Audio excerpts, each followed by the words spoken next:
I'm joined by Valentijn Van Nieuwenhuijzen. He is head of strategy and chief economist at ING Investment Management. He's in Singapore for us today.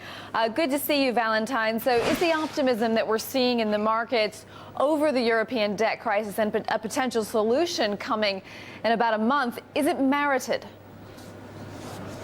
Well, I think you have to take into account that we have gone through a period in which, of course, a lot of more pessimism around this topic has been coming into markets, and we're seeing something of a rebound on the back of that, because at least the likelihood of already an explosion of the Greek situation over the next couple of months seems to have come down. But I would like to stress that a sort of long-term, credible solution for the Greek problem is probably not on the table anytime soon. Well, what do you expect to hear from the EU at the end of June? I mean, in the end, I think it will come down to the EU or sort of the Troika to provide an additional round of loans to Greece tied into additional conditionality. And that can only be reached if indeed there is a convincing voice from the Greek politicians that they will adhere to this new conditionality. So that is probably the final details that need to be stamped out over the coming weeks. And would that solution stave off a default altogether, or would it just push a default further down the track? I think for the time we're just kicking the can down the road. I mean, it's certainly not a solution that will solve the solvency problems of Greece anytime soon.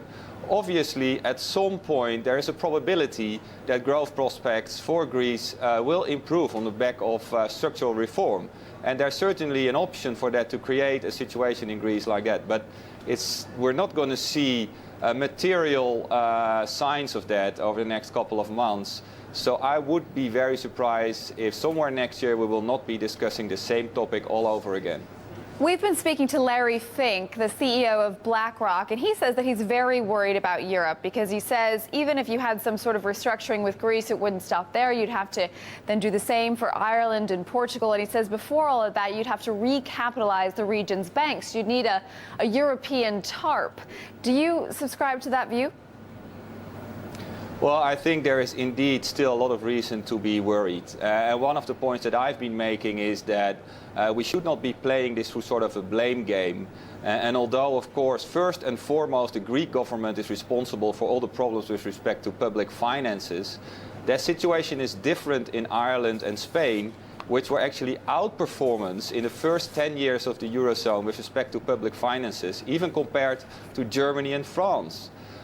Germany and France didn't give the right example, and neither did the ECB discriminate between collateral, for example, in Greece bonds or German bonds. So I think the rest of Europe has to accept some part of the responsibility for the current problems.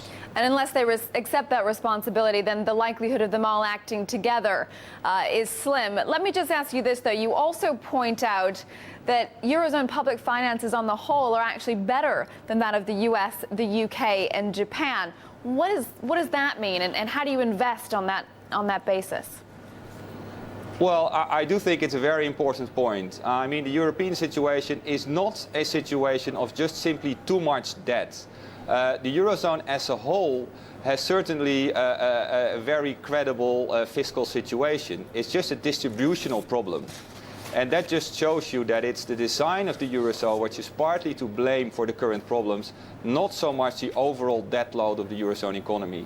So really for investors to focus on, if we can solve this distributional problem, there's actually some upside for the Eurozone economy afterwards. All right, Valentijn Nieuwenhuijzen, head of strategy and chief economist at ING Investment Management, joining us from Singapore. Thanks very much.